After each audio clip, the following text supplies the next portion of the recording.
The lesson title is Be the Best There Is. Wow, we have 8 billion people. How can you be the best? Right?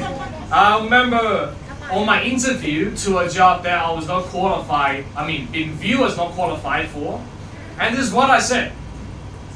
I know I'm not the best in the world, but I'm the best you got. And I got the job, and that's how I became a Christian officer. But of course, there came lots of arrogance, and I paid a price for that. There was some turmoil on my steps there. But let's look at the Bible. How do we become the best yet still not be arrogant? Okay? 2 Timothy chapter 2, verse 15. Do your best to present yourself to God as one approved. A worker does not need to be ashamed and who correctly handles the word of truth. Okay. And what does that mean to be the best? It means when you have made an impact on people's lives. That you care about the lives of others, but you're gonna have as much as impact onto your own world first. And when people say you are the best to you, those are people's compliments about you. Or when people account you with responsibilities, they trust you.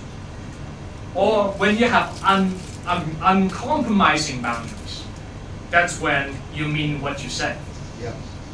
People can only know as far as how you can present yourself. I know many of us have just been through interviews and about to get into a lot more interviews, and you're going to have a lot more interviews in the future as well. But that comes down to the vision for yourself, and what kind of vision do you have for other people as well. And at that moment, when people ask you about a bunch of questions, do you believe that you are able to present a solution to the present problems that they have? Otherwise, why are you interviewing? So vision and solution are two intangible cornerstones that actually founded our human civilization. Think about it. Who would have guessed that an observation about birds created airplanes? The microwave was discovered by a melting chocolate bar. Paper was invented by someone mixed water with some wood paste. And we use it every single day now. As for Christians, no one should have greater faith than any Christians. Because our God is the only God that defeated death. As Christians, we also need to have faith that we must provide the best vision and solution on the table. Because we are approved by God. Hebrews chapter 11, verse 1 to 2. Now faith is confidence in what we hope for and assurance about what we do not see. This is what the ancients were commended for. So long ago, having faith, giving visions and solutions has been our tradition for our ancestors. And where do we begin? Point number 1, starting with the best dream ever. Matthew 28, verse 18 and 20. Then Jesus came to them and said, all authority in heaven and on earth has been given to me.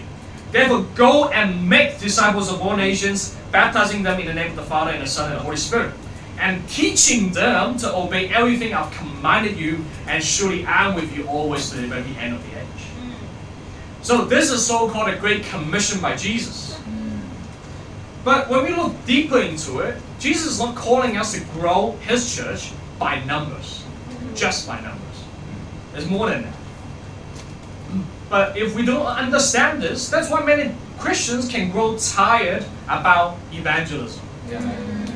It's like, what other things I need to do? Like after work, it's all about evangelism, and I'm just simply following my leader. Say, hey, let's share. Let's meet here at 7 p.m. Let's go share our faith with people and close out the day like that. All right? And that's why Christians also struggle to perceive what to do after baptizing someone. But actually, that is, as we always talk about, that's actually where someone's journey actually begins. In fact, staying that way by not knowing what to do after baptism, we will always be filled with young people in our church. Because no one will last in a purposeless life. Not even mention to live a double portion of it. The worldly life is already purposeless enough. And now, living as a Christian, become purposeless as well, who would want that? That's why there's no old people willing to stay in our church. Come on, Nixon. And this is to fulfill the goal. And this means after baptism, our job is to fulfill people's goals in life. Come on, bro, preach. And to help them to live a visionary life. Right. So many people have given up on their dreams because they do not have anyone to be with them in their life. That's true. When they mention some dreams, their parents were the first one to laugh at them. When they mention dreams, their friends are saying, "No, let's just go eat and drink, man. Like, you're thinking too much." Right. So this should begin during the stage when Jesus said, making someone to become a disciple. True. Matthew had a brother, as I heard from him, that brother was going through a very messy breakup. Yeah. Come on, you. And during that stage, that actually affected him a lot. Right. Even like he couldn't really master his own academics and also like many areas in his life. And at that time, there's also one thing that he really wanted. It was like a prestigious course, a degree that he just get into. But his life was just so messy that he couldn't even prepare for the exam for it. Wow. And Matthew spent a long time with him, trying to help him to get over that breakup. Wow. And get his life back into course. Wow. And so he could pass the exam and get the course. And also that was done before that brother became a Christian. So this is what does it mean to make someone to become a disciple. We're going to show them a visionary life beforehand. Come on, Matthew. And also Martin, he got spirit in there. Like Martin is known for he does not have the best health as for now. Not at all. But he still stay up till 3 a.m. to help Abhishek to Come on, Martin. do his sermon notes. That's the spirit that we need. And also by this commission, Christians should be like Jesus, to be with people, always, to when? To the very end of the age. Seeing each of their dreams to come into reality. So that's why I linked up David and Marcus. Because David, well, not our David sitting over there, but David, a new friend that I met, I've been studying the Bible with him. One of the things he cared about the most is his family. And so especially about his dad's health. His dad's health is not doing too great, and he just thinks he needs exercise, but he didn't see a motivation behind it. And David would like to be a motivation, but he also lacks motivation to go to the gym. That's why I said, well, okay, I know a guy called Marcus. When you see him, himself, he's a certificate of what he's capable of. So why don't you guys talk and see if he can train you? And also I know that Marcus needs extra income. So 2 birds with 1 stone. Maybe 3 birds with David's dad as well. And then always profess about taking over my leadership. About replacing me. Come on, bro. I can take this thing as ambition and vision for you. But my first response was, I'm not sure he remembers, is like, I will make you to replace me. When people present you the vision, even about trying to threaten your position, you gotta fulfill it for them. This is what it says in the Bible. Jeremiah chapter 29, verse 11. For I know the plans I have for you, declares the Lord. Plans to prosper you and not to harm you. Plans to give you hope and a future. So how would you guys see a future when Finn is one of the church leaders? Because it is vanity. We're just wasting our time coming to church if whatever being taught the gospel that does not have any effect to our will life. That we still accomplish nothing. We're still jobless, or maybe we still stay in the same job. We still struggle with the same relationship issues. We still have to worry about eating and what to wear every single day. That is why all other beliefs rely on idols. How to worship in the temple, even on a human to authenticate their own worship. Whereas Christians go out into the world and inspire people to change in their lives. Come on, bro, preach. That's why we all go like calling you to go find a job. Not tomorrow, but yesterday. When you say you wish to accomplish something, that we take it seriously as Christians. and send you a bunch of flyers. Like today, Matthew just sent a bunch of like flyers he saw on campus, say secondary income. Like, go check this out, check that out. If you don't like it, well, I mean, this is what we do. Okay? Well, and also we gotta have the vision to see God and people at the same time. Always. Just like anyone who walks into a church, they must feel empowered to do something great in their life right now. And this is the power of seeing God. But the Christians must see it for themselves first. In Philippians chapter 4, verse 13, I can do all this through Him who gives me strength. Let's look at some examples from the Bible.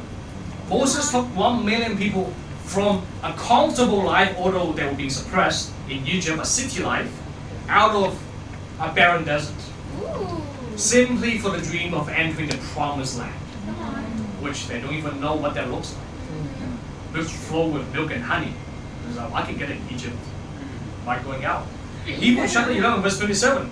By faith he left Egypt, not fearing the king's anger. He persevered because he saw Him who is invisible. So even as Christians, I was still living a life that we still need to rely on something that we got to see. Have we really realized that the God that we worship is invisible?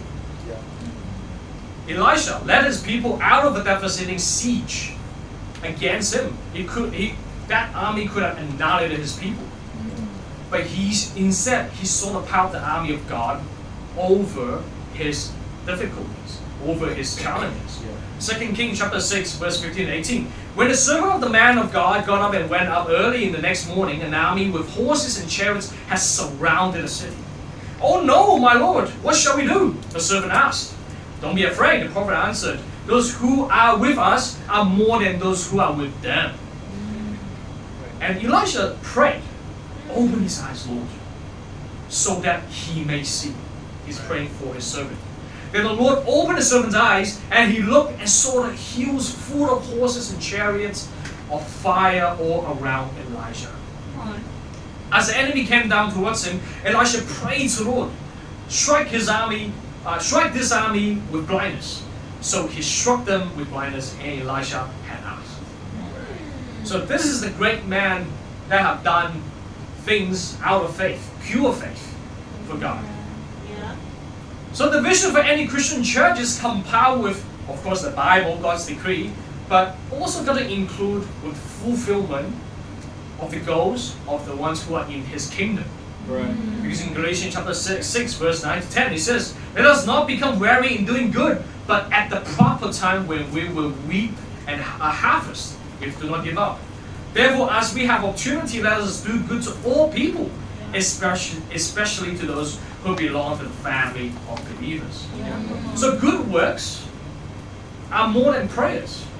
They are more than charities. They're more than worship services and evangelism.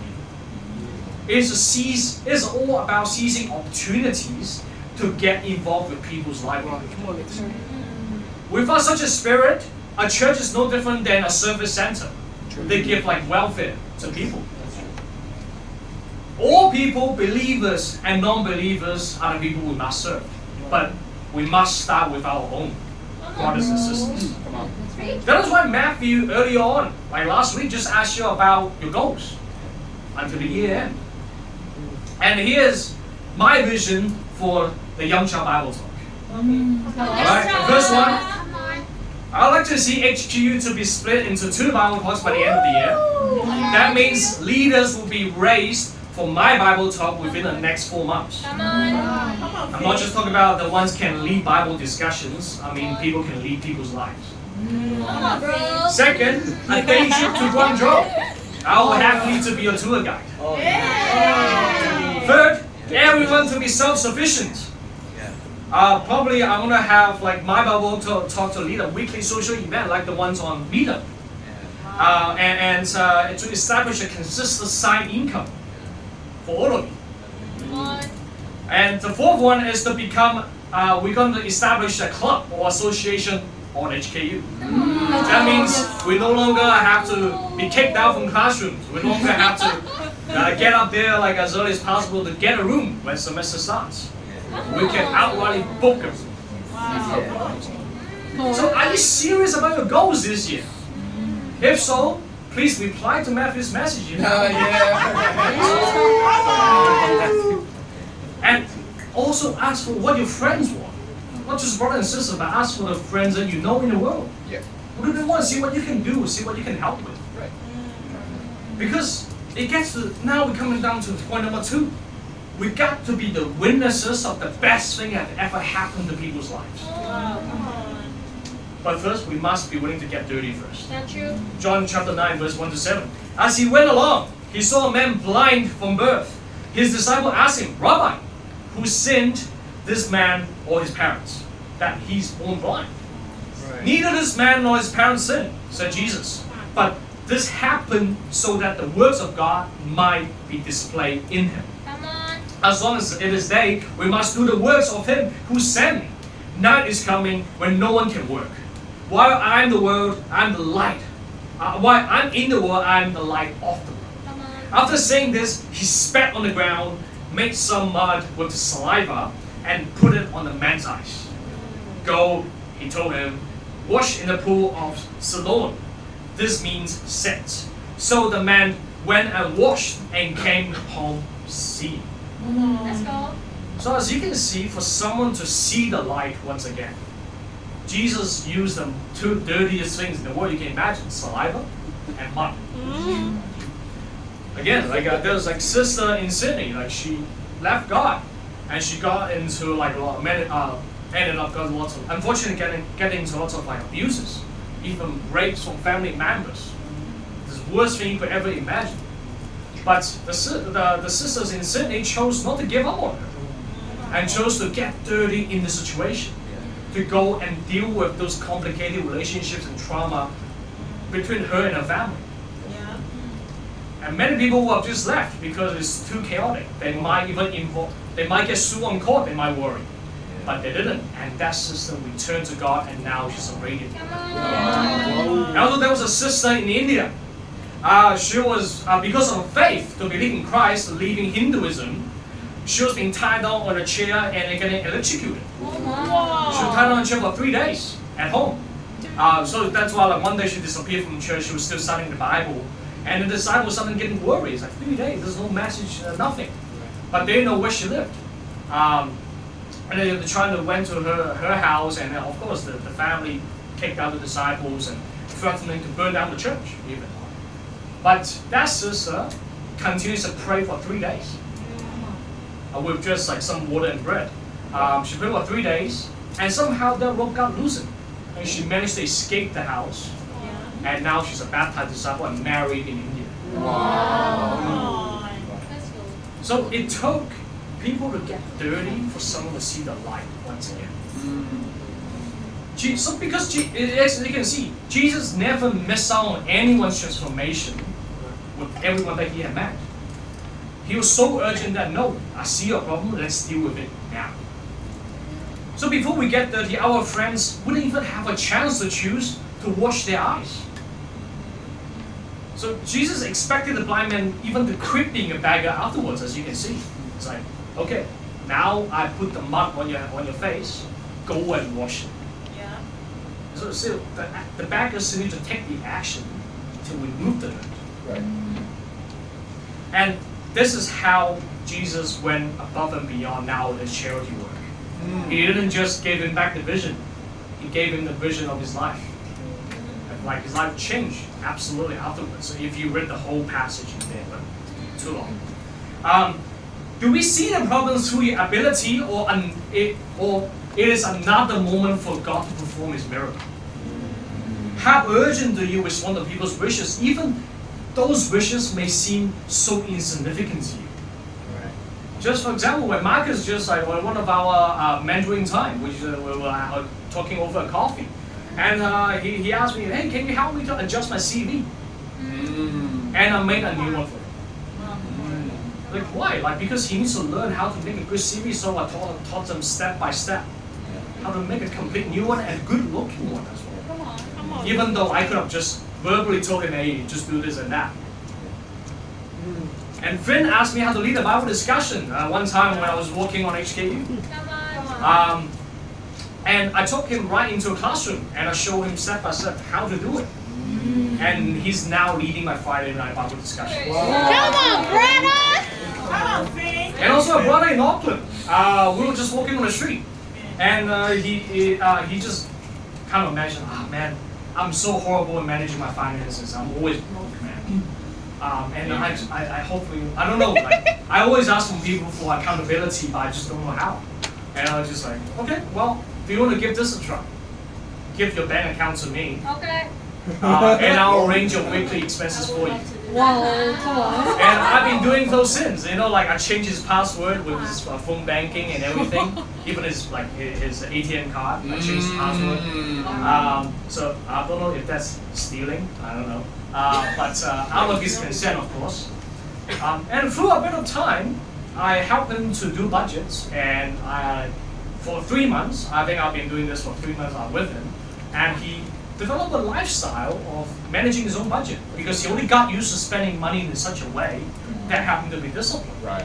And he has never been in deficit anymore. Wow. I'm not sure about now, but hopefully he's still So after talking so much, and I think now we understand how you should present yourself at interviews. Or overall, how do you present yourselves to people? 1 Peter chapter 2, verse 12. Live such good lives among the pagans that, though they accuse you of wrongdoing, they may see your good deeds and glorify God on the day He visits us. So when you are face to face with the interviewer, you should say that your lifestyle is already about working hard for other people. That you are here to fulfill the vision of your company. You tell them, because every single company got a vision. Got their own culture, and you gotta tell them you are here to fulfill that. You are able to present a solution to the present problems, and because no one can blame you for your failures, even though you take on the responsibility. But they can always blame on your laziness. Yeah. 1 Timothy chapter 4, verse 15. Be diligent in these matters. Give yourself wholly to them, so that everyone may see your progress. Yeah. So as long as you give all your heart, being diligent, even when you fail, your boss will still appreciate it. Yeah. Because no one else dares to do that. That's true.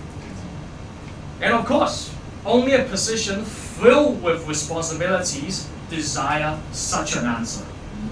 Well, why you're telling them that when you just go to schools in a factory? Right? How work without vision will always wear our person. That's true. Yeah. So here, your vision determines your salary, guys. Yeah. Proverbs chapter 29, verse 18. Where there's no vision, the people perish.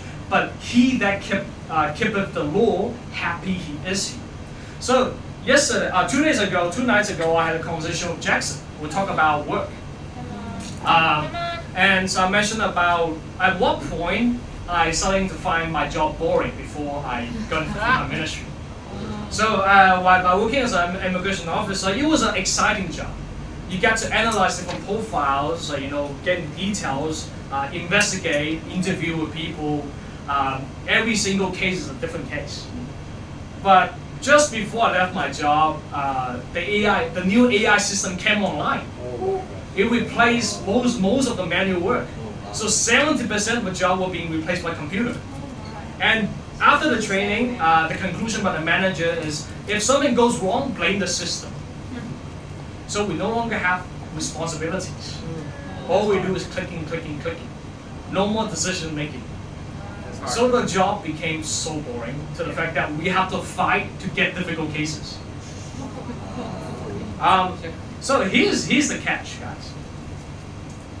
If you really want to be the best there is, be ready to shoulder responsibilities. Yeah. Because without responsibilities, you will perish one day. And being in a church, having brothers and sisters around you, where, as you call them family, you should know about what they want. You're the one that should know the best. And take these opportunities to actually work on, deliver their goals, help them, change people's life. And there's not a single interview you lack of experience to go to. So the title is Faith. be the best there is. Point number one, starting with the best stream. So Jesus called us to baptize people. It's not just for the sake of doing so. It is to change people's life. Right. You got to see all these guys I'm being with, studying Bible with. I need to ask what do they want. And my job every single day is to find out different ways, learning different things to fulfill that. Point number two, witness the best in another life. Get involved. The challenge for tonight is be part of the vision to fulfill people's dream tonight to go